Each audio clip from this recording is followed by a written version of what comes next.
হিসাব না রে।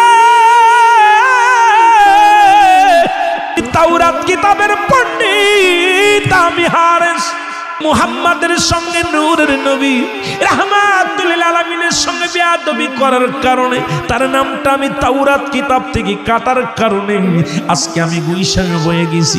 আমি তোর কাছে ক্ষমা চাই, আমাকে তুই মারিস না। আমি তোর কাছে ক্ষমা চাই রে আবু জেহেল, আমার গায়ার বাড়ি মারিস না।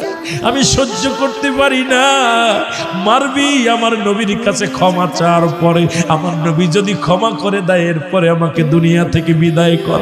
একটা সুযোগ দে রাসূলের রওজা, রাসূলের কাছে যাওয়ার একটা সুযোগ করে দে।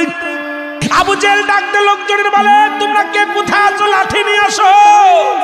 আরে মুহাম্মদ সাপ পাঠাইছে আমারে মারার জন্য, আর সাপ পালে ওরে মারতে বারণ করে।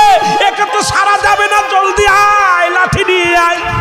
এই রাহমাতুল লিল আলামিনের সঙ্গে তাওরাত কিতাবের পণ্ডিত গো, তাওরাত কিতাবের পণ্ডিত হলো হযরত ফারেস।